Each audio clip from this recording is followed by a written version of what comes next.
Très bien. Bonjour à tous. Je vais commencer par me présenter. Je suis donc Eric Jacques, je suis professeur de chimie au sein du BTS métier de la chimie,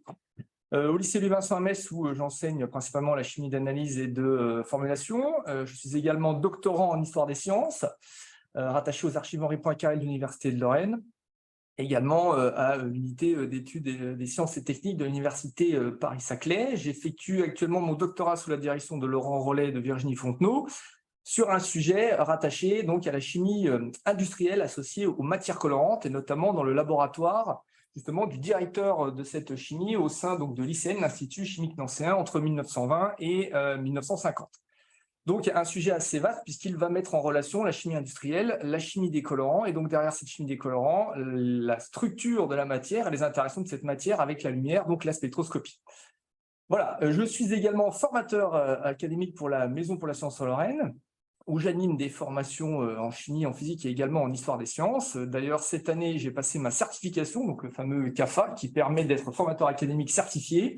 avec un mémoire donc, de soutenance sur l'utilisation de l'histoire des sciences en formation, le moyen de dire et de faire diffuser auprès des institutions académiques l'importance de l'utilisation de l'histoire des sciences pour former les professeurs, qu'ils soient débutants ou chevronnés, avec une idée de développer en fait cette idée de faire des formations sur le plan interdisciplinaire, c'est-à-dire d'aller également faire se rencontrer, autres que les professeurs de physique-chimie, également les professeurs de SVT et les professeurs de mathématiques, vont invoquer des figures de l'histoire des sciences très connues comme Lavoisier ou Ampère, pour citer quelques exemples. Enfin, pour finir cette présentation, eh bien, je suis également auteur de quelques biographies scientifiques et de quelques articles, dont celui qui va nous intéresser cet après-midi, qui concerne donc Jean-Henri Hassenfratz et ses activités au sein du laboratoire de l'Arsenal, entre collaboration et compétition entre donc 1786 et 1792. Alors peut-être pour commencer, revenir sur la genèse de cet article, parce qu'en fait tout commence ici, donc rue Saint-Jacques, au cours d'une réunion qui a eu lieu en février donc 2019, où le sujet principal de cette journée de communication fut notamment et principalement Lavoisier, où nous avons eu plusieurs conférences, notamment celle de Marie-Laure Saunier, celle également de Francesca Antonelli, qui sont venus nous parler de Madame Lavoisier. Et nous avons eu également des nouvelles de la correspondance scientifique de Lavoisier par l'intermédiaire de Patrice Brett. Et enfin, Marco Beretta est venu nous parler du laboratoire de l'Arsenal et d'essayer de nous faire comprendre de manière un peu plus précise quelle était sa situation par rapport aux autres institutions scientifiques. Est-ce que c'était un laboratoire d'enseignement? Est-ce que c'était un laboratoire de grande importance, si on le comparait au laboratoire des pharmaciens, par exemple? Donc, une journée très intéressante, des conférences qui ont donné lieu à des questions et à des échanges extrêmement enrichissants. Et à l'époque, donc, je venais finir, pour ma part, ma propre biographie pour le grand public de Lavoisier, qui est sortie au mois de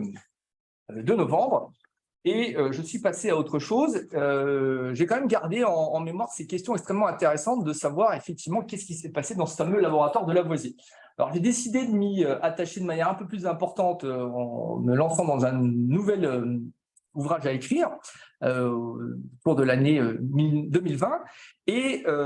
j'ai poursuivi donc les relectures, les recensions, les recherches bibliographiques pour voir ce qui avait bougé dans l'actualité de Lavoisier, car nous avons de la chance d'avoir des historiens qui continuent à s'intéresser à cet illustre personnage. Et j'ai découvert au mois de juin 2021 la sortie donc du livre de 2022 pardon, de Marco Beretta et de Paolo Bruni sur l'Arsenal de Lavoisier. Donc j'ai attendu que cet ouvrage sorte pour le lire afin de vérifier que je n'étais pas en train de plagier cet ouvrage qui semblait m'avoir été inspiré par cette fameuse journée de conférence.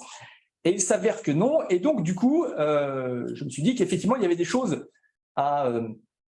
poser sur ce fameux laboratoire. Donc, l'ouvrage que je suis en train d'écrire s'appelle l'Arsenal de Lavoisier, un centre technique et scientifique de recherche. Et parmi les personnages qui ont animé ce laboratoire, un nous intéresse en particulier cet après-midi, c'est Jean-Henri Hassenfratz, dont je vais dérouler une partie donc, de sa chronologie au sein de ce laboratoire de Lavoisier. Alors, le début de l'histoire se déroule effectivement à partir de 1782. C'est là où, en recoupant les informations qui se trouvent dans la bibliographie de Jean-Henri Hassenfratz, écrite par Emmanuel Grison d'une part, et les notes bibliographiques que l'on peut trouver dans les deux biographies de Jean-Pierre Poirier, celle qui concerne Lavoisier et celle qui concerne Madame Lavoisier, il semble bien que ces deux personnages, donc Lavoisier d'une part et Hassenfratz de l'autre, alors que il a un parcours relativement riche au préalable, se rencontre, alors dans un endroit qui est peut-être d'ailleurs déjà assez surprenant, j'aurai l'occasion d'y revenir un peu plus tard, c'est notamment la Société royale de médecine, qu'il semble que ce soit par l'intermédiaire de Fourcroy notamment, que ces deux personnages entrent en contact. Hassenfratz a été élève à l'école des mines, et il a donc été en contact avec Balthazar Georges Sage, un phlogisticien convaincu, et c'est par l'intermédiaire de Sage qu'un peu plus tard, Hassenfratz fait passer par donc son intermédiaire à Lavoisier une communication qu'il avait lue sur le moyen de décomposer de l'eau avec du fer afin de produire de l'hydrogène, un sujet qui intéresse fortement à l'époque Lavoisier. Ces deux interactions semblent confirmer pour Lavoisier que ce jeune personnage semble être un futur collaborateur très prometteur au sein de son laboratoire, et donc ils vont démarrer leur collaboration. Hassenfratz va d'abord être garçon de laboratoire et on va considérer son entrée officielle à partir de 1786 dans ce laboratoire de Lavoisier, entrée qu'il va faire en compagnie de Pierre-Auguste Hadet. Ces deux personnes qui vont d'ailleurs se faire remarquer de manière un peu plus affirmée dans le monde de la chimie à cette époque, puisqu'ils vont collaborer en 1787 à la rédaction de la nomenclature chimique, alors pas sur le texte initial, mais sur l'addendum qui va être fait sur la création de caractères permettant de décrire les différents principes de la chimie de cette époque. Donc c'est véritablement généralement ce que l'on retient de la collaboration principale d'Hassenfratz parmi le groupe des collaborateurs que va avoir Lavoisier à l'Arsenal. Alors en fait, Hassenfratz ne va pas s'arrêter là, puisqu'il va être sollicité notamment en 1788 avec la traduction donc, de l'essai sur le phlogistique de Richard Kirwan par Madame Lavoisier qui serait intéressée, donc cette traduction qui permet de répondre point par point aux affirmations de Kirwan, comme quoi finalement toutes les expériences que l'on sait expliquer à l'époque avec l'oxygène peuvent se réexpliquer avec le phlogistique. Cet essai, une fois qu'il va être traduit, Madame Lavoisier aimerait bien lui associer une illustration, donc un peu métaphorique, une allégorie de la théorie de l'oxygène triomphante sur le phlogistique. Il est donc question de demander à Hassenfratz de collaborer à une scénarisation qui permettrait d'expliquer comment on pourrait faire ce dessin. Alors cette chose ne se fera pas, mais cela montre les liens étroits qui relient Lavoisier, Madame Lavoisier et Hassenfratz, et qui montrent que ce n'est pas qu'un simple collaborateur qui intervient au laboratoire de Lavoisier.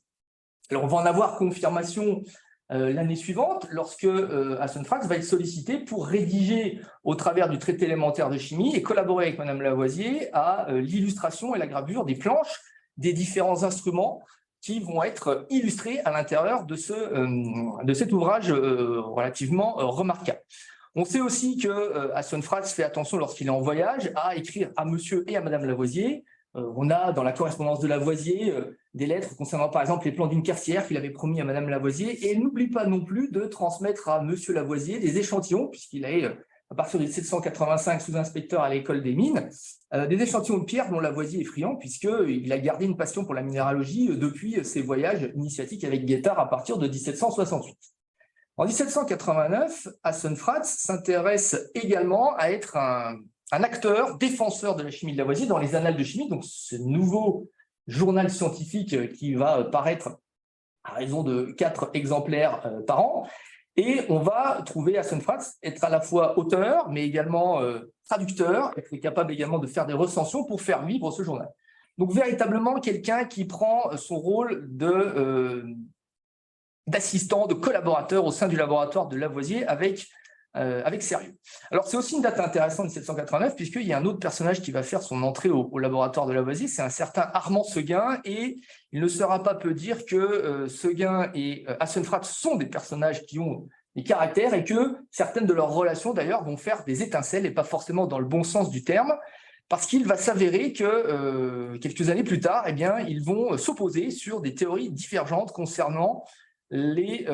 explications que l'on donnait à l'époque sur le rôle de l'oxygène dans les phénomènes de respiration, que ce soit la respiration humaine, la respiration animale et la respiration végétale. Alors c'est ici l'occasion de faire un petit commentaire, un petit retour en arrière par rapport à ce que j'ai évoqué dès le début des 1782. C'est vrai que lorsqu'on s'intéresse à Lavoisier, on va dire que le défaut d'étudier Lavoisier en tant que chimiste, c'est de ne voir ses études ou ses expériences ou ses recherches que du point de vue de chimiste. Il ne faut pas oublier que c'est un académicien et que donc lui, il a une vision au sens large de ses recherches, et notamment sur ce qui est les recherches sur l'oxygène. Il n'a pas regardé uniquement ce qui se passait dans les réactions de combustion dans les règnes, par exemple, minérales. Il s'est également intéressé à ce qui se passait dans le règne végétal et animal. Et on n'oublie pas de dire que Lavoisier décrivait la respiration comme une combustion lente. Alors, c'est une des théories à l'époque et elle va être controversée, notamment par ses détracteurs qui sont chimistes et généralement également physiologistes ou médecins. On va retrouver donc les chimistes anglais comme Priestley ou comme Kirwan, et il va y avoir deux écoles qui vont se former avec des visions différentes de ce que peut être le mécanisme qui permet d'expliquer comment fonctionne la respiration à l'aide de l'oxygène. Et c'est donc dans ces deux théories que vont s'opposer Seguin et Hassenfratz, d'une manière que l'on sait être vraisemblablement au départ informelle. Alors, on a quand même quelques traces qui permettent de soupçonner que Lavoisier a essayé d'aplanir les angles et d'éviter que ces différentes dissensions n'apparaissent au sein donc de sa communauté de l'Arsenal et notamment des éditeurs et des auteurs des annales de chimie. Mais on sait qu'un peu plus tard, c'est dans par intermédiaire de publications que les deux personnages vont camper sur leur position et approcher donc ces interprétations donc des phénomènes d'interaction entre l'oxygène et les plantes ou l'oxygène et les animaux de manière totalement différente. Lavoisier va se retrouver finalement en tant qu'une sorte de juge ou d'arbitre, puisque cette affaire va aller jusqu'à l'Académie des sciences, où une commission des végétaux va être créée qui va devoir étudier, refaire, analyser les expériences, celles de Seguin d'un côté et celles d'Hassenfratz de l'autre, et permettre de statuer sur l'efficacité ou la justesse de chacun de ces deux théories qui vont s'opposer à l'autre. Et c'est ainsi que cette période va se terminer entre la collaboration et les compétitions au laboratoire de l'Arsenal, puisque 1792, les événements politiques de la Révolution vont rattraper d'une part Hassenfratz, qui va s'intéresser à se lancer en politique, et de l'autre côté Lavoisier, puisque son passé de fermier général va être source de ses ennuis et de sa fin malheureuse et dramatique en 1794. Autour donc de cette chronologie, l'article va essayer de répondre à trois questions qui sont soulevées au travers de ce déroulé des activités de Hassenfratz au laboratoire de l'Arsenal. Alors la première question, c'est est-ce que Hassenfratz a été considéré comme le directeur du laboratoire de l'Arsenal? Alors on l'a évoqué tout à l'heure, c'était quelqu'un qui avait du caractère. On peut rappeler également qu'à partir de 1785-1786, notamment, il veut briguer une place à l'Académie des sciences. Donc, il fait partie de ces gens qui sont dans l'entourage de Lavoisier, qui voient ces illustres académiciens avoir de l'ambition, occuper des postes d'importance. Et il a également cette propre ambition de se retrouver à des postes clés, que ce soit à l'Académie ou ailleurs. Il va chercher des postes également relativement remarquables dans le domaine de l'enseignement, également de la direction d'un cabinet donc de minéralogie et d'histoire naturelle donc du côté de Cambrai. Et au final, il semble que bien qu'il ne fût pas en mesure de faire l'affaire, Lavoisier aurait fait en sorte de pouvoir le garder au laboratoire de l'Arsenal, notamment contre des compensations financières, voire, ce que dit parfois la littérature, un titre officieux de directeur du laboratoire de l'Arsenal. Alors en tout cas, cela montre bien quel était l'intérêt que lui portait Lavoisier. Alors du coup, Lavoisier voulant garder Hassenfratz à ses côtés, montrant véritablement qu'il possède une certaine importance, la deuxième question que soulève l'article, c'est de savoir si Hassenfratz est resté finalement, par sa carrière entre 1782 et 1792, dans l'ombre de Lavoisier. Ou alors est-ce qu'il a réussi à être un personnage qui comptait? Est-ce qu'il a réussi à être un personnage qui a réussi à briller? Alors, je vais revenir encore une fois sur ce que j'évoquais tout à l'heure, c'est-à-dire que lorsqu'on va vouloir étudier Hassenfratz dans l'ombre de Lavoisier, il va falloir regarder ça effectivement sur le plan de la chimie, mais également dans d'autres domaines où Hassenfratz a réussi à s'illustrer par rapport à ce qu'on vient d'expliquer et évoquer dans sa chronologie, c'est-à-dire dans le domaine de la physiologie, dans le domaine de la médecine. Si l'on regarde par exemple les théories qu'a développées Lavoisier, notamment celle du calorique, il est intéressant de relever que dans ces trois domaines, en fait, cette théorie, qui était une théorie alternative, donc sur la chaleur, à l'utilisation du feu phosphoristique, a eu des durées de vie ou des durées de reconnaissance différentes chez les chimistes purs, voire chez les physiciens, chez les physiologistes et chez les médecins. Donc, lorsque l'on va regarder l'influence, la carrière et la position d'Hassenfratz, il faudra le faire au plan local, c'est-à-dire au niveau de Paris dans ces domaines donc de la physique et de la physiologie, au plan national et au plan international. Et on aura des éléments de réponse relativement intéressants concernant la présence de ce personnage dans cette chimie. Alors enfin, il y a une dernière question qui m'a intéressé au cours de cet article, d'après ce qu'on vient de dire, c'est-à-dire que si ça a été un supporteur du travail de Lavoisier depuis très tôt, s'il l'a défendu dans les annales de chimie, s'il a collaboré à des moments clés, s'il a travaillé donc sur les expériences importantes de Lavoisier pour pouvoir les relayer dans le traité élémentaire, s'il n'est pas dans l'ombre de Lavoisier, mais qu'il l'a défendu, est-ce qu'on ne pourrait pas donner à Sonnefratz le titre, formel ou informel, de premier disciple de Lavoisier? Alors, c'est une question qui m'intéresse actuellement, et d'ailleurs, j'en fais également la même chose donc, sur un article que je suis en train de préparer pour les comptes rendus de l'Académie des sciences sur Chaptal, en posant la question de savoir si Chaptal peut aussi être considéré comme le premier disciple de Lavoisier, et ça me permet en fait de soulever la distinction entre des termes qui autrefois étaient usés de manière un peu synonyme entre disciple, adepte et collaborateur de Lavoisier. Alors, des éléments de réponse ont déjà été donnés concernant ces trois termes, alors notamment au colloque qui s'est tenu en 1989 pour le bicentenaire du traité élémentaire de chimie, et puis également au colloque qui a eu lieu en 1994 et publié en 1995, justement là aussi sur le bicentenaire de la disparition de Lavoisier, sur le fait qu'on ne va pas placer un collaborateur, un disciple ou un adepte sur les mêmes niveaux lorsqu'on va s'intéresser à l'utilisation de ces trois termes. Il y a véritablement des arrivées d'un collaborateur de travailler d'égal à égal. Donc, des collaborateurs de Lavoisier qui sont des égaux de Lavoisier ne vont pas être des personnes qui vont accepter ou adhérer forcément aux idées de Lavoisier, mais vont les analyser, vont les contrebalancer et vont pouvoir être d'accord avec lui ou pas. Derrière l'idée de disciple, on peut également faire la distinction avec celle d'un élève. Si on a un élève, on lui enseigne une théorie et généralement, il adhère à cette théorie. Et c'est ce que vont faire certaines générations qui ne vont pas forcément être initiées à la chimie de Stahl. Donc, derrière le mot disciple, on pourrait faire cette distinction qu'effectivement, le profil d'un disciple, c'est quelqu'un qui a été initié à l'ancienne théorie, la théorie de Stahl, qui a été ensuite confronté à la théorie de Lavoisier et qui a choisi et qui croit à cette nouvelle théorie en connaissance de cause par rapport à ce que fut l'ancienne théorie. Et finalement,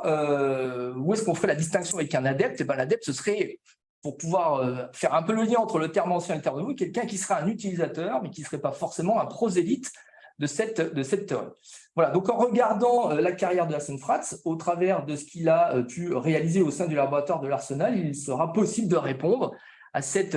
question de savoir si on va placer Sonnefratz comme un disciple de Lavoisier et chronologiquement comme l'un de ses premiers disciples. En tout cas, ce qui est sûr, c'est que la carrière d'Sonnefratz va se poursuivre après cet épisode au sein du laboratoire de Lavoisier, puisque à partir de 1795, il va plutôt se tourner vers la physique, notamment en étant professeur de minéralurgie, donc de métallurgie à l'école des mines, et puis en étant professeur de physique à l'école polytechnique, donc une suite de carrières qui va l'emmener vers de nouvelles aventures et qui clôt finalement l'épisode d'Sonnefratz en tant que collaborateur, peut-être disciple de Lavoisier, et en tout cas en tant que chimiste. Merci pour votre attention. Merci bien.